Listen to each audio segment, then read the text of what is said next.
Bem, pessoal, bem-vindos ao curso de Física 3, curso de Licenciatura em Física EAD. Eu sou o professor Marcelo Krause e vou acompanhá-los nesta aula. A respeito sobre essa nossa disciplina de Física 3 para Licenciatura em Física, Ensino à Distância. A carga horária total é de 90 horas aula, distribuídas entre encontros presenciais e virtuais. Sobre as nossas avaliações. As avaliações serão realizadas de acordo com o regulamento da universidade, ou seja, serão 4 avaliações processuais e 2 avaliações presenciais. O conteúdo da disciplina de Física 3 foi distribuído de acordo com a ementa do próprio curso. Ou seja, vamos trabalhar a lei de Coulomb, campo elétrico e faremos a primeira processual. Daremos continuidade com lei de Gauss, potencial elétrico e faremos a segunda processual. Seguindo o nosso trabalho, continuaremos com o estudo da capacitância, corrente elétrica e resistência. Faremos então a primeira presencial. Em seguida, teremos o estudo do campo magnético, lei de Ampère e depois a terceira processual. Continuando nossos trabalhos, faremos uma análise das leis de Faraday, as equações de Maxwell e a quarta processual. E finalizaremos o nosso curso com a segunda presencial. Bem, o nosso trabalho de hoje vai ser apresentar a vocês um estudo sobre o campo elétrico.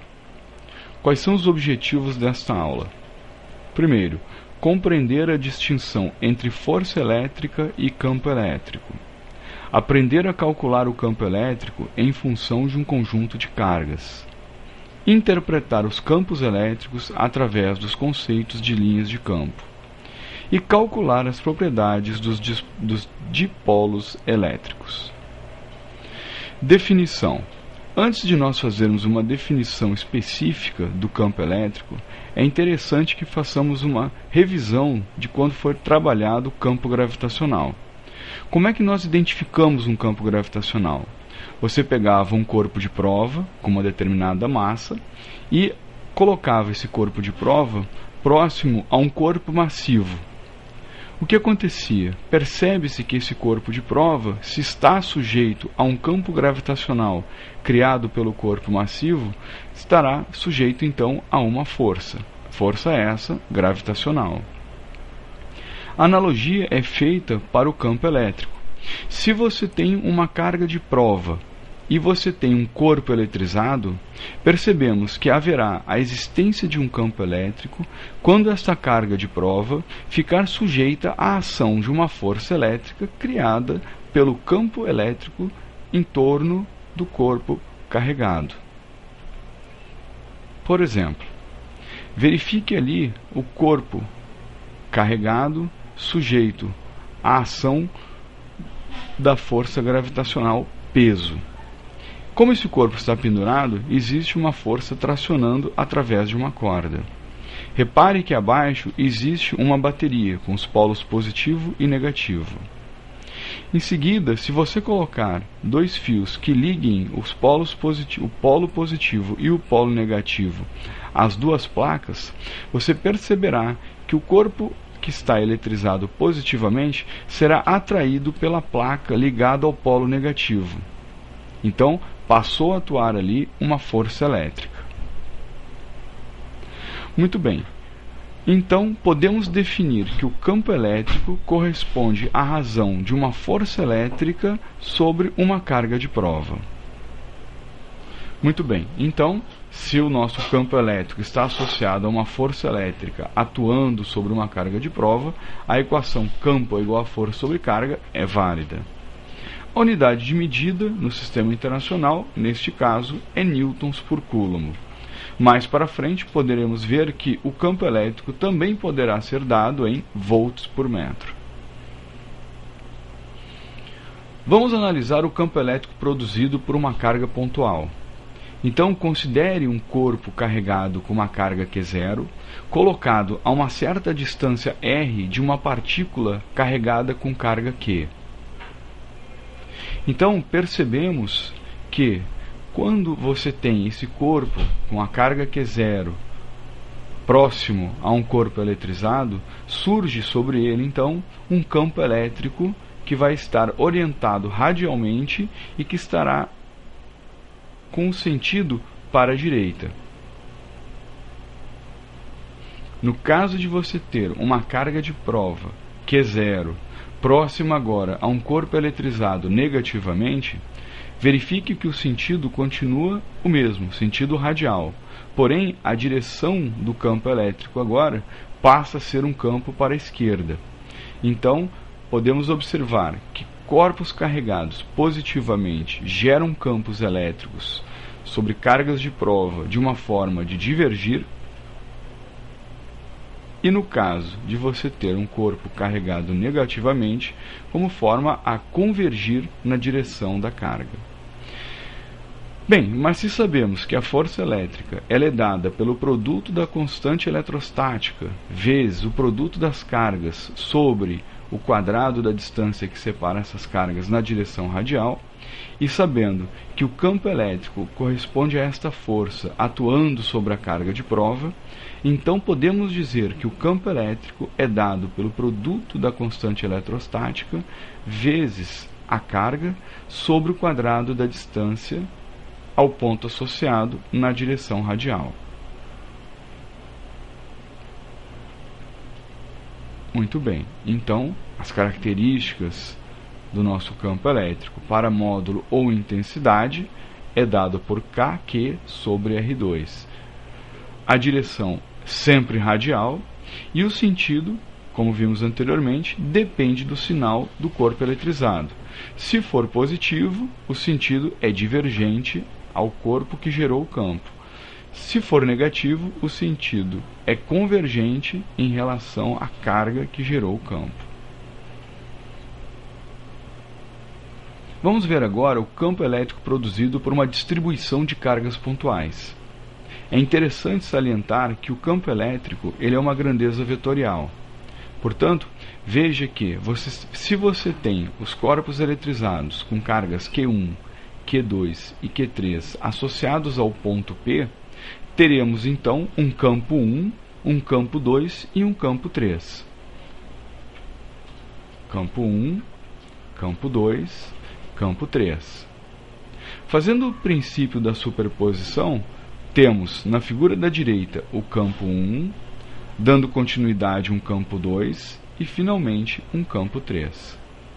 O nosso campo resultante será dado pelo princípio da superposição como sendo a soma dos campos elétricos, sempre analisando de forma vetorial.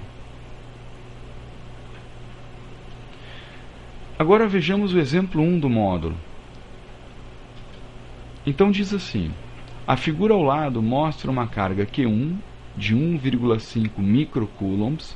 Lembre-se que o prefixo micro corresponde a 10 elevado a menos 6, e uma carga Q2 de 2,3 microcoulombs, ou seja, 2,3 vezes 10 na menos 6 coulombs. A primeira encontra-se na origem do eixo x, e a segunda em uma posição onde x corresponde a L, e L igual a 13 centímetros. Em que ponto P ao longo do eixo x o campo elétrico é nulo? Então vejamos, você tem dois corpos carregados positivamente e um ponto P entre os corpos Q1 e Q2. Primeiramente, vamos analisar vetorialmente o campo criado pela carga 2. Então é um campo de divergência, saindo do ponto P em direção à carga 1. E o campo criado pela carga 1, também de divergência, apontando na direção da carga 2. Logo, pelo princípio da superposição, se queremos saber que a resultante deve ser nula, então E1 mais E2 deve ser igual a 0. Logo, o campo 1 deve ser igual ao campo 2 em módulo. Ora, como determinamos o campo criado pela carga 1? Então teremos Kq1 sobre x2, e isso deve ser igual a Kq2 sobre... Repare, qual é a distância entre o ponto P e a carga 2? É toda a distância L menos a distância x, também ao quadrado.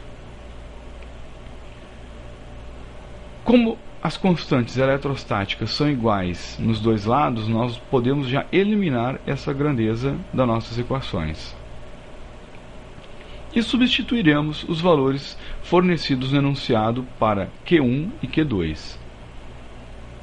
Observe que colocamos 1,6 vezes 10 a menos 6 sobre x2 é igual a 2,3 vezes 10 a menos 6 sobre L menos x ao quadrado. Como 10 a menos 6 também são termos iguais, podemos eliminá-los. Sobrando somente 1,5 sobre x2 é igual a 2,3 sobre L menos x ao quadrado. Como eu tenho os termos quadráticos no denominador, a melhor maneira de eliminá-los é tirando a raiz dos dois lados. Foi o que foi feito posteriormente. Em seguida, tendo os valores da raiz de 1,5 e 2,3, encontramos então 1,2 sobre x é igual a 1,5 sobre L menos x. Podemos fazer uma multiplicação em cruz e temos 1,2 que multiplica L menos x igual a 1,5x. Finalmente, vamos resolver o problema passando os termos iguais para um lado e o diferente para o outro. Então, tudo aquilo que estiver associado a x vai para um lado, o que está associado a L vai para o outro. E encontramos o valor de x. Como L é igual a 13 centímetros, então temos que 1,2 vezes 13 centímetros sobre 2,7 vai me dar 5,8 centímetros. Então, a posição na qual o campo elétrico se encontrará com resultante nula é na posição 5,8 centímetros. Agora vamos analisar o campo elétrico devido a uma distribuição de cargas contínuas. Antes, nós estávamos trabalhando o campo elétrico associado somente a cargas distribuídas uniformemente. Agora, vamos analisar uma distribuição contínua. Qual é o nosso procedimento? Primeiro, vamos dividir a distribuição de cargas em elementos muito pequenos, cada um com uma pequena carga dQ. Depois, vamos calcular o campo elétrico devido a cada elemento, ou seja, considerando-se esse elemento como se fosse uma carga pontual. Finalmente, vamos calcular o campo resultante mediante a soma vetorial dos campos produzidos por todos esses elementos de carga pontual. Para isso, vamos nos deter ao exemplo 4 do módulo. Um disco circular de raio A está carregado com carga Q, uniformemente distribuída ao longo de sua superfície. Qual é o valor do campo elétrico num ponto do eixo vertical que atravessa o disco em seu centro a uma distância d do mesmo? Então, repare na figura, né, que você tem um disco, esse disco tem um raio A, esse disco tem um raio interno ρ, então ele terá um elemento definido como dρ. Ele está a uma distância dzão do ponto P, e dzinho será a distância em que nós teremos o ponto P de um elemento desse disco.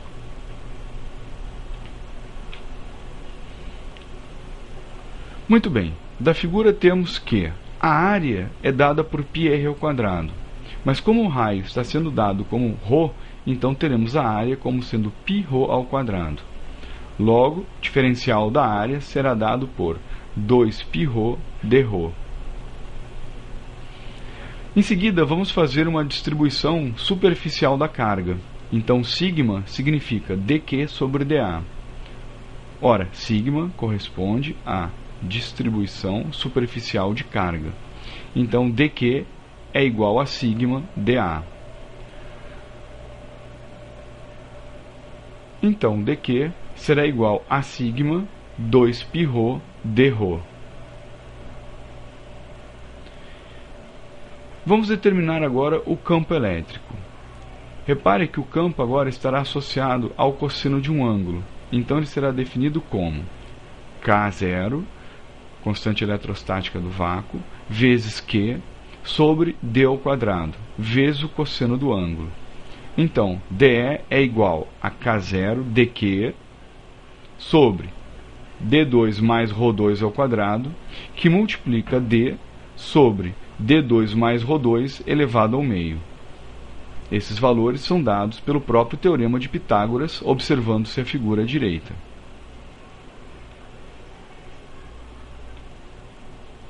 Então podemos definir que DE é igual a K0 dq vezes D sobre D2 mais Rho2 elevado a 3 meios. Observe que embaixo as grandezas D2 mais Rho2 ao quadrado são iguais, D2 mais Rho2 elevado ao meio. Conservamos as bases e somamos os expoentes. Logo, DE é igual a K0 sigma 2π Rho d Rho vezes D sobre D2 mais Rho2 elevado a 3 meios. Continuando o nosso trabalho, já que nós temos agora um diferencial do campo, como nós vamos fazer para encontrar todo o campo elétrico? Então, o somatório dado anteriormente é feito por uma integral. Então, integramos a função anterior de 0 até a. No momento de fazer a integração, devemos tirar aqueles elementos que sabemos que são constantes, como sendo a constante eletrostática, a densidade superficial de carga, o π e o diâmetro.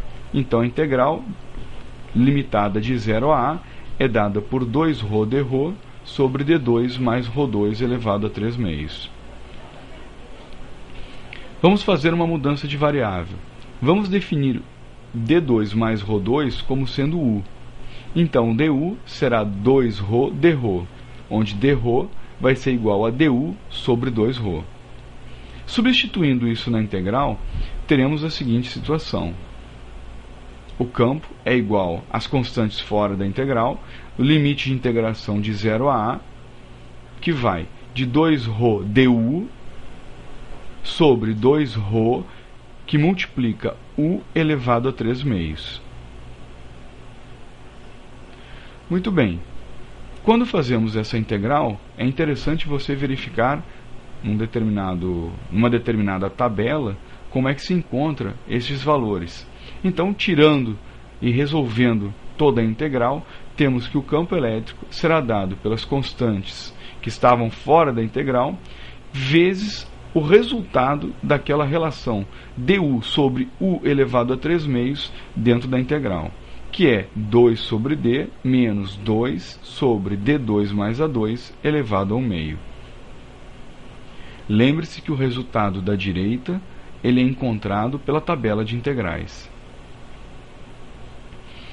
Substituindo-se agora o valor de K0, que corresponde a 1 sobre 4πε0, 2 sigma π d, 1 sobre d menos 1 sobre d2 mais a2 elevado ao meio, será dado por o campo é igual a sigma sobre 2ε0, que multiplica 1 menos d sobre d2 mais a2 elevado ao meio.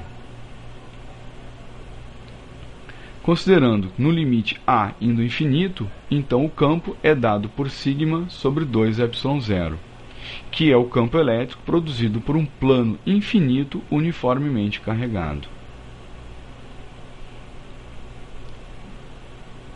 Linhas de campo elétrico.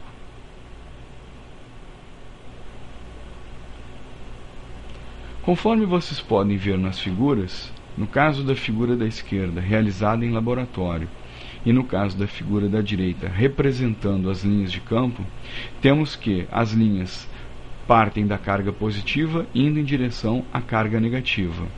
E observem que essas linhas de campo elas nunca se cruzam e sempre são perpendiculares à carga que as gerou. Então, as considerações que temos a fazer associadas às linhas do campo elétrico são: o vetor campo elétrico é uma região do espaço, é tangente às linhas de campo nessa região. Então, o vetor campo elétrico tangenciando as linhas do campo nessa região. O número de linhas de campo em uma região é proporcional ao módulo do vetor campo elétrico nessa região.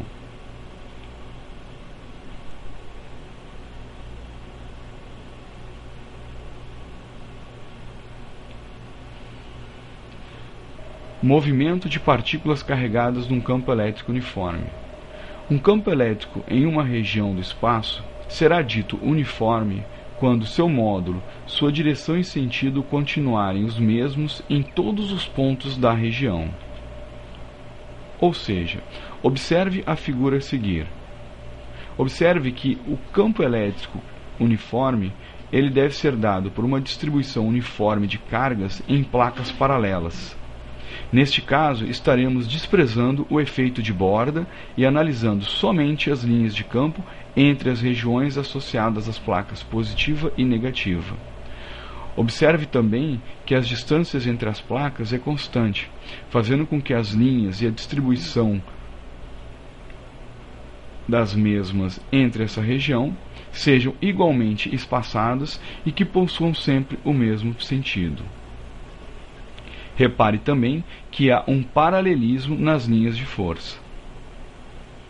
No caso de você estar trabalhando com uma carga de prova positiva, observe que ela estará sujeita à ação de uma força elétrica repulsiva em relação à placa positiva e atrativa em relação à placa negativa.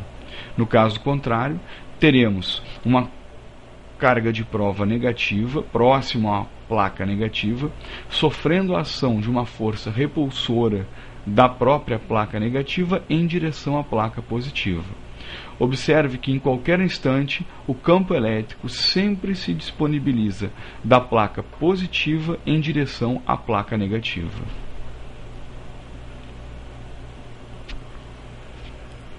Neste caso, se a força elétrica é a única força que atua sobre a carga de prova, então podemos dizer que ela é uma força resultante.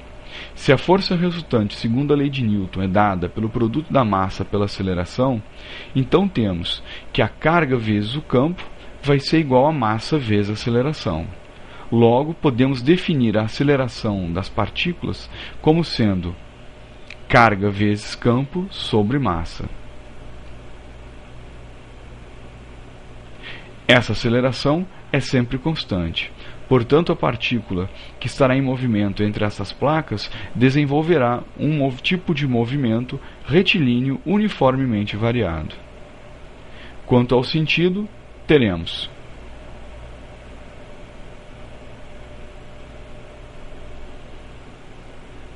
no caso de uma carga positiva, o sentido será acompanhando as próprias linhas do campo elétrico, e no caso de uma carga negativa, será o sentido contrário às linhas do campo elétrico. Vamos dar continuidade ao nosso trabalho agora, falando sobre o dipolo elétrico em um campo uniforme. Então, observando a figura, temos uma carga negativa e uma carga positiva separadas por uma distância L, e essa distância L está relacionada com as linhas do campo segundo um ângulo θ, na qual teremos uma força na direção do próprio campo, como sendo uma força F1, e uma força F2 contrária à direção do campo.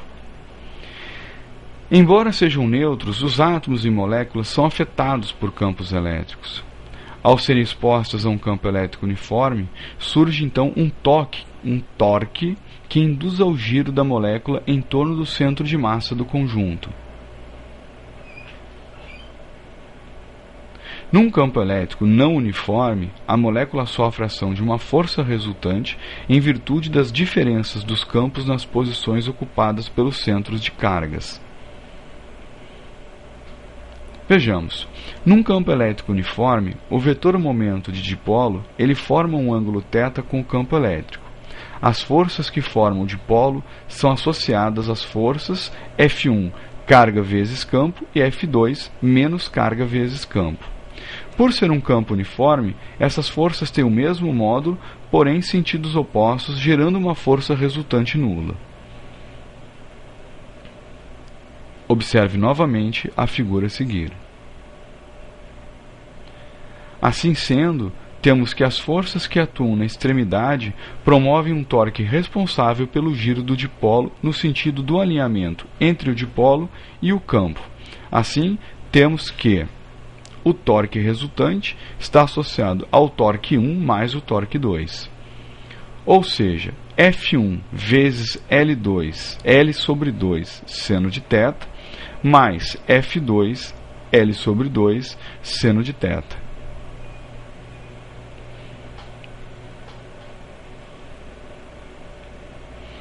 Então, o torque será dado por, se F1 é carga vezes campo, então temos carga vezes campo vezes L seno de θ, então isso vai me dar um momento vezes o campo seno de θ. Convenientemente, temos que o torque é o momento vezes o campo elétrico. Observe que neste caso você tem um produto vetorial. Vamos fazer um exemplo. Questão 5, página 51 do módulo. Um dipolo com momento de 0,5 vezes a carga elementar nanômetro está colocado num campo elétrico uniforme de intensidade 4 vezes 10 na quarta newtons por coulomb. Qual é o valor do torque sobre o dipolo quando o dipolo está paralelo ao campo elétrico, o dipolo está perpendicular ao campo elétrico e o dipolo faz um ângulo de 30 graus com o campo elétrico? Neste caso, é interessante que você faça uma figura para cada um dos casos abaixo, como faremos a seguir.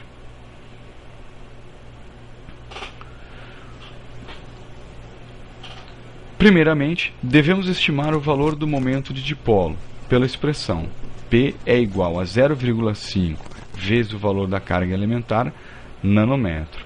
Então, teremos 0,5 vezes 1,6 vezes 10 a menos 19 coulomb-metro, ou seja, 0,8 vezes 10 na menos 28 coulomb-metro. Logo, o momento será dado por 8 vezes 10 a menos 29 coulomb-metro.